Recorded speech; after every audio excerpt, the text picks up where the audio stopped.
There's something exciting about opening the door to an Airbnb for the first time. A new place, a little adventure. Photos promised something cozy, reviews said it was perfect, and you're ready to start your vacation.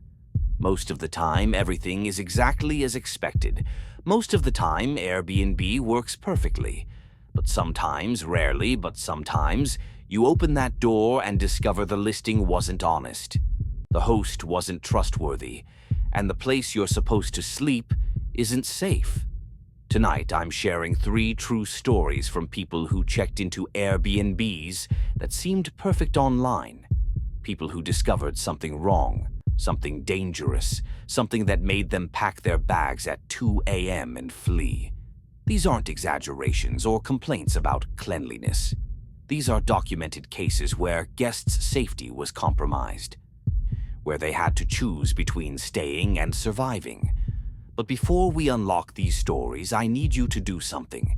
If you travel, if you use Airbnb or any short-term rental service, kindly subscribe to this channel. Hit subscribe. Turn on notifications. These aren't just horror stories. They're lessons in travel safety that everyone who uses these services needs to know. So, subscribe. Hit that bell. And let's open these doors and discover what was waiting inside. Our first story comes from Nicole. In October 2022, I booked a weekend Airbnb in the Cascade Mountains, a solo retreat to work on my portfolio and decompress. The listing was perfect: secluded cabin, stunning views, modern amenities. The host, David, had a 4.9-star rating and over 200 reviews. Everything checked out. I arrived Friday evening at 6 p.m. The drive up the mountain was beautiful. The cabin looked exactly like the photos, maybe even better. David had left me detailed instructions. Key in the lockbox. Code 1234. Wi-Fi password on the counter. Extra blankets in the closet. Make yourself at home, David. I unpacked, opened the wine David had left, and started settling in. I was planning to do some editing work, then watch the sunset from the deck. Everything was perfect, for about 3 hours. At 9:15 p.m., I was editing photos on my laptop when I noticed something odd. My laptop camera indicator light was on, the tiny green light that shows when the camera is active. I wasn't on a video call, wasn't using any camera applications, but the light was on. I covered the camera with tape, a habit from my security-conscious tech friends, and kept working. But then I noticed something else.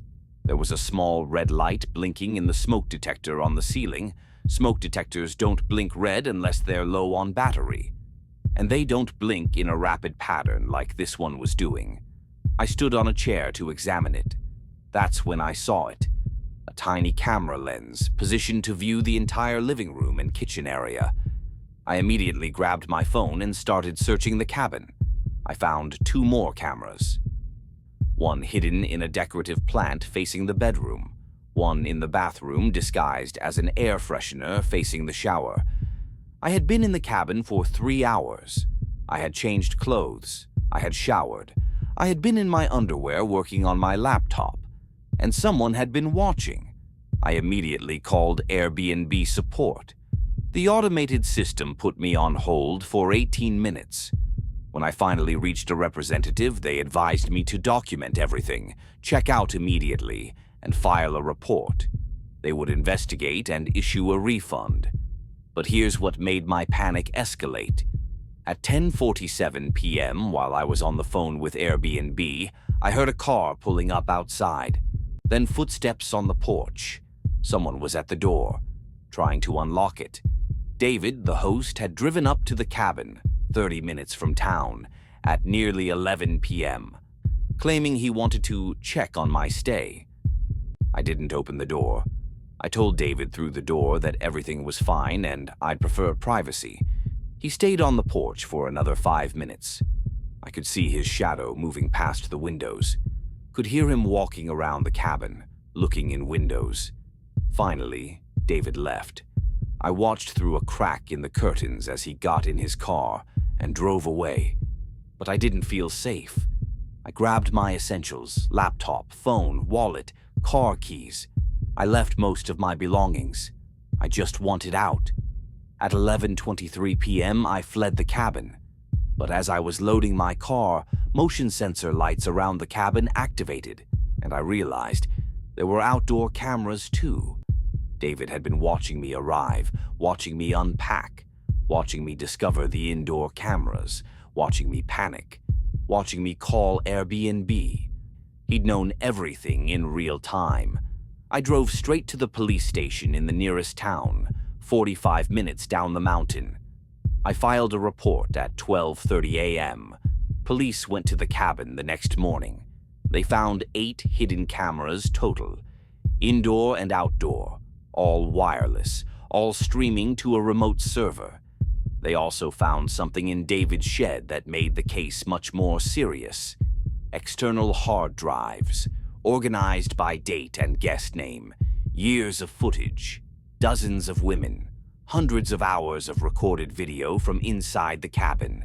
David was arrested and charged with voyeurism, invasion of privacy, and multiple counts of illegal surveillance.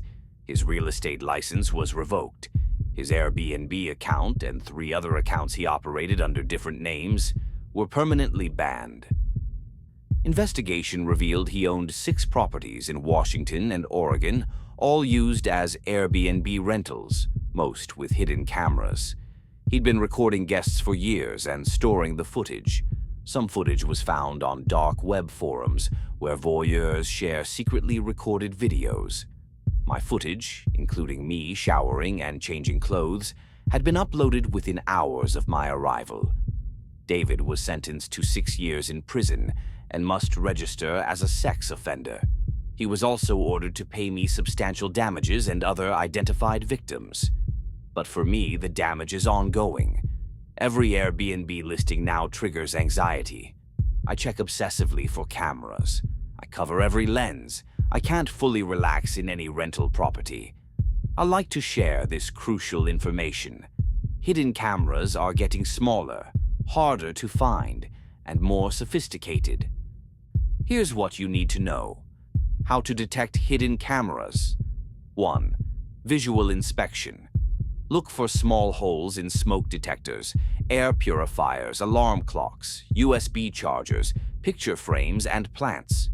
Cameras need a line of sight, so check items facing beds, bathrooms, and changing areas. 2. Phone flashlight method. Turn off lights. Use your phone's flashlight to scan the room. Camera lenses will reflect light back as a small glint or blue-purple reflection. 3. Phone camera detection. Some hidden cameras use infrared.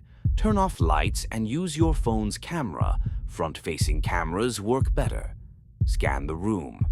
IR lights will show as bright spots on your phone screen, even if invisible to your eye. Where to check? First, smoke detectors, especially in bedrooms and bathrooms. Digital alarm clocks facing bed.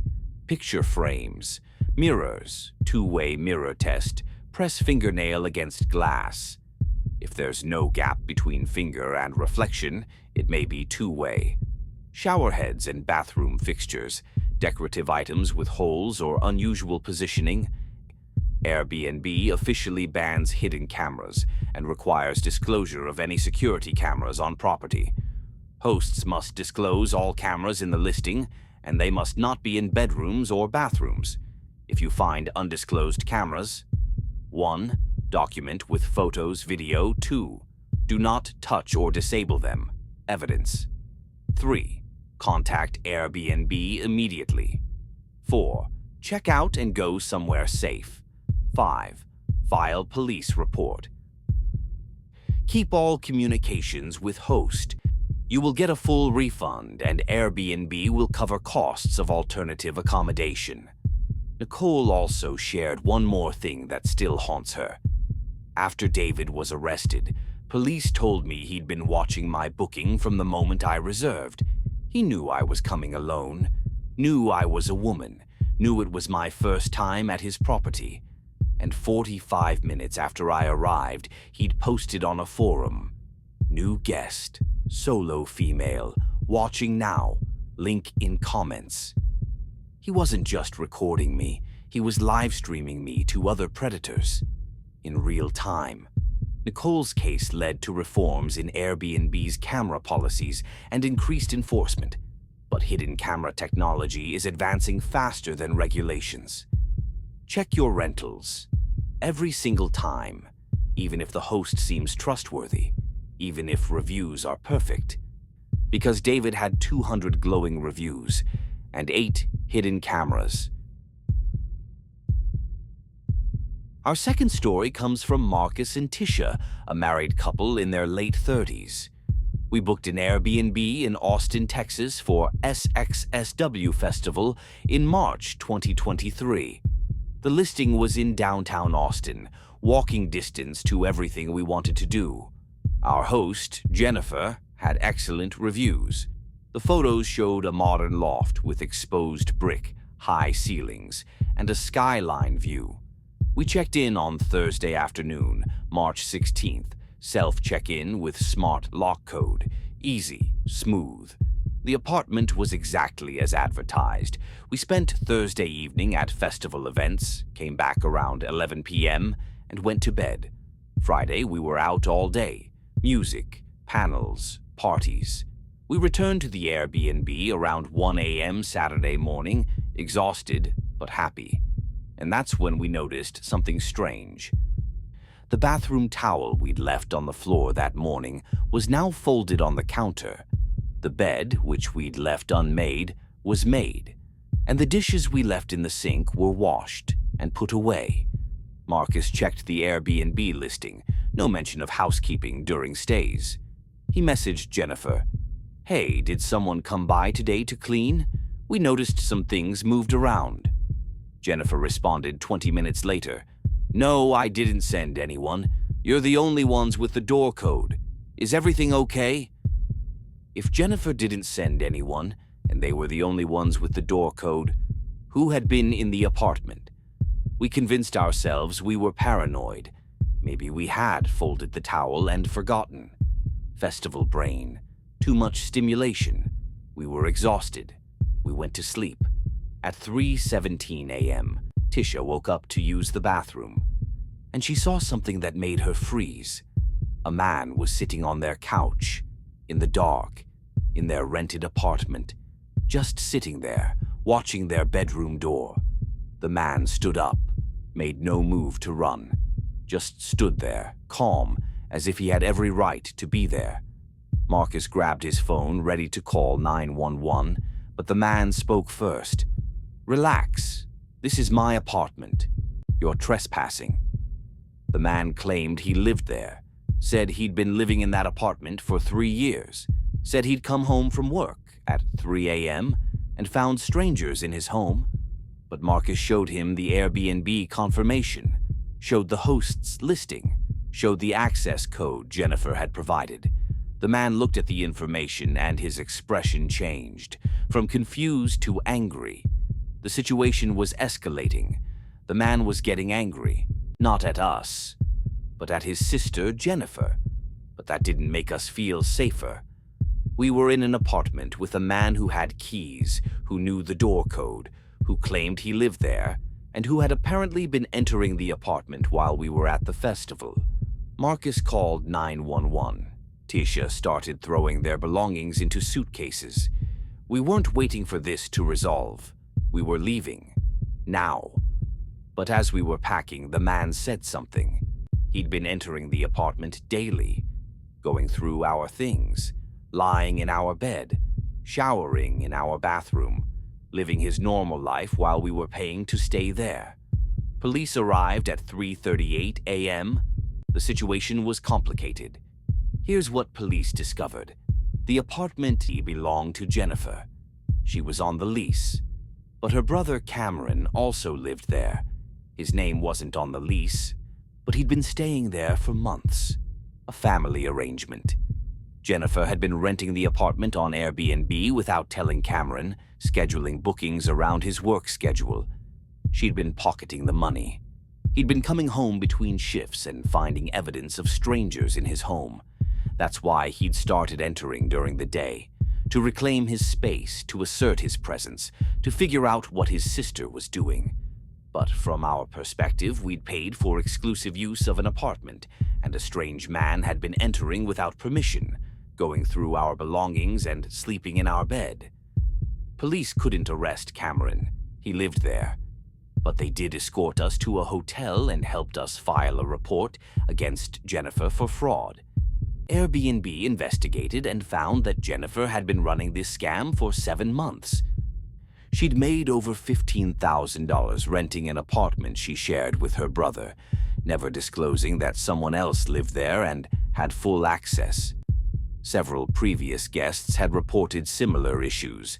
Items moved, someone in the apartment, but Jennifer had explained them away as maintenance or cleaning service and offered small refunds to avoid escalation. Cameron filed a police report against Jennifer for fraud and violation of their living arrangement.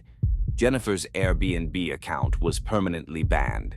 She faced civil penalties, but the psychological damage to Marcus and Tisha was done. When I spoke with them, they shared these warnings. Tisha: "We thought a good review history meant we were safe, but Jennifer had manipulated the system. She'd refund small amounts to keep negative reviews from being posted. She'd gaslight guests into thinking they were imagining things." Marcus: "And even though the situation was technically explained, family dispute, miscommunication, it doesn't change that a stranger had been in our space, using our bed, going through our things, watching us without our knowledge."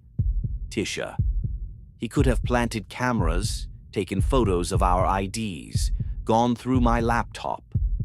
We'll never know what he did while we were gone, and that uncertainty is terrifying.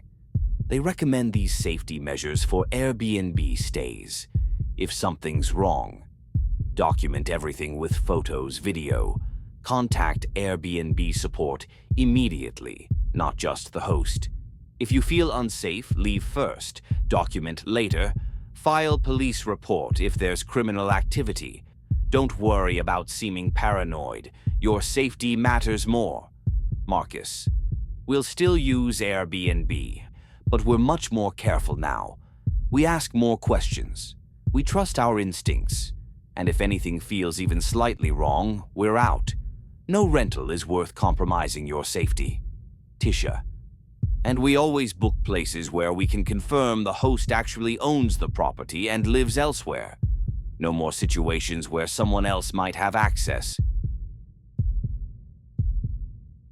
Our final story takes place in rural Virginia in August 2023. It's about what happens when isolation becomes vulnerability and when a helpful host becomes a threat. This account comes from Ashley, a writer who rented a farmhouse for 2 weeks to work on her novel. She specifically wanted somewhere remote, quiet, and off-grid. The listing was perfect. Historic farmhouse on 20 acres. No Wi-Fi. By design, she wanted to unplug. Nearest neighbor, half a mile away. The host, Robert, described himself as a local farmer who'd renovated the property for guests. I checked in on a Sunday afternoon in mid-August. The drive there was long, gravel roads, no cell service for the last 15 minutes. The farmhouse was exactly as pictured, charming, rustic, isolated. Robert met me there to hand over the keys. He was friendly, gave me a tour, showed me where everything was. He mentioned he lived in the main house about a quarter-mile up the road, and his son helped manage the property. "If you need anything at all, just walk up or honk your horn 3 times. I'll come right down." Robert left. I unpacked, made dinner, watched the sunset from the porch, and felt that satisfying sense of being completely alone with my thoughts. Perfect. For the first 3 days. On Wednesday morning, I went into town for groceries, a 45-minute drive. I was gone for about 3 hours. When I returned, something was different. The kitchen chairs were arranged differently. I was certain I'd left them pushed in. Now they were pulled out, angled as if someone had been sitting there recently, and my laptop, which I'd left closed on the dining table, was open. I told myself I must have forgotten. Maybe I'd left in a hurry. Maybe I was just so deep in my writing brain that reality was fuzzy. I went back to work, but that night I couldn't shake the feeling that something was wrong. I found myself checking the doors repeatedly, testing the locks, looking out windows into the darkness. At 11 p.m., I heard a vehicle approaching. Headlights came down the road, slow, then stopped near the farmhouse. Engine idling. Lights aimed at the house. After 5 minutes, the vehicle drove away. Thursday morning, I walked up to Robert's main house to ask about the vehicle. Was it normal for cars to come down this road at night? Robert seemed surprised. No, this is private property. Shouldn't be anyone down here except you. Maybe someone got lost? He offered to check the perimeter of the farmhouse property. I said that would be great, thank you. I felt better. Robert seemed genuinely concerned for my safety. I went back to writing. Friday afternoon, I decided to go for a long walk around the property. I'd been inside for days. I needed to clear my head. I walked for about an hour, exploring the trails, the woods, the back fields. When I returned to the farmhouse, I knew immediately that someone had been inside. The front door was unlocked, not just unlocked, slightly open. I didn't go inside, I ran. Up the road to Robert's house, Robert answered. I explained. I'd locked the door, I was certain, but it was open when I came back. Could someone have broken in? Robert grabbed his shotgun. We drove down to the farmhouse on his ATV. Robert cleared the house, room by room. No one there. Nothing appeared stolen. No signs of forced entry. But I noticed something strange. My underwear drawer was open, and a pair was missing. I told Robert. His reaction was odd. Are you sure you didn't just forget you'd opened that drawer? Maybe you were getting dressed in a hurry. Robert offered to stay on the property, keep watch. He could sleep on the couch, make sure I was safe. But something about his offer made me more uncomfortable, not less. I declined, said I'd be fine, thanked him for checking, locked the door after he left. But I knew someone had a key to this house, and whether it was Robert or his son or someone else, they'd been coming inside when I wasn't there. I decided to leave first thing in the morning. I'd pack tonight, get a few hours of sleep, and drive out at dawn. But at 2:17 a.m., I woke to a sound. Someone was inside the house. I grabbed my car keys from the nightstand. I'd slept with them there just in case. I quietly got out of bed, slipped on shoes, grabbed my purse. My bedroom window led to the back of the house. I could climb out, run to my car, drive away. But my car was parked in front. I'd have to run around the house, past windows, exposed. I opened the window as quietly as possible, and I heard a voice from inside the house. Male. Not Robert's voice. Younger. Ashley, I know you're awake. I can see your light was on. I've been coming here all week. You knew, didn't you? You felt me here. I climbed through the window and ran. I didn't look back, didn't try to be quiet, just ran for my car. I reached my car, fumbled with keys, got in, locked the doors, started the engine.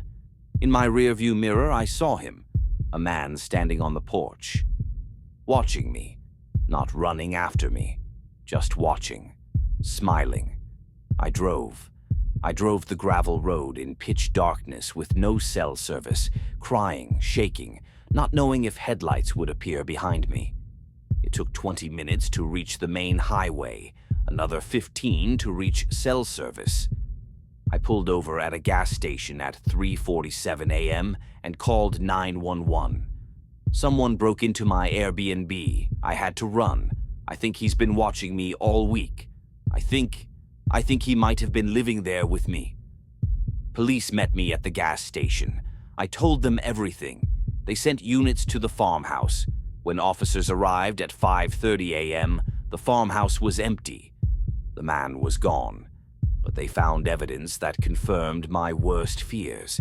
In the attic above my bedroom, they found a sleeping bag, food wrappers, empty water bottles, a pillow, and a hole drilled in the floor, positioned directly above my bed. Officer's radio. "We've got a situation here. Someone's been staying in the attic. There's a hole. He's been watching her sleep." Someone had been living in the attic the entire time Ashley had been renting the farmhouse, watching her through the hole, coming down when she left, going through my belongings, taking trophies, and on the wall of the attic, written in marker, Week 1, Ashley. Week 2, Jessica. Week 3, Megan. Week 4, Sarah. Week 5, Ashley again. Officer. He's been doing this for months, targeting solo female guests. Police identified the man through fingerprints left on items in the attic. Michael Patterson, age 34. Robert's son. Robert claimed he had no knowledge of what his son was doing, claimed Michael had moved away months ago. But investigation revealed Robert had been covering for his son for years. Previous incidents, complaints, all smoothed over by Robert. Michael was arrested at his girlfriend's house 3 days later. He confessed to targeting solo female Airbnb guests at his father's properties. He'd been entering through the attic access when guests were out or asleep. He'd installed the lockbox system specifically to make entries easier. He knew all the codes before guests arrived. Michael was charged with stalking, burglary, voyeurism, and multiple counts of invasion of privacy. He was sentenced to prison. Robert lost his Airbnb hosting privileges and faced civil lawsuits from Ashley and 4 other identified victims who'd reported similar experiences. Ashley underwent months of therapy. She still has nightmares about the hole in the attic ceiling, about someone watching her sleep, about how many nights he was up there while she was below, completely unaware. When I spoke with her, she shared these critical warnings about rental properties. People think about checking for cameras, but they don't think about physical access, about attics and crawl spaces, about whether the host or their family members can just walk in whenever they want. Host lives on same property, especially alone. Very remote locations with no neighbors. Properties marketed specifically to solo travelers, targeting. Listings with unexplained gaps in booking calendar. Hosts who are overly eager to help or check on you. Properties with recent reviews mentioning strange occurrences. Places where the host has multiple properties, harder to monitor. Safer alternatives.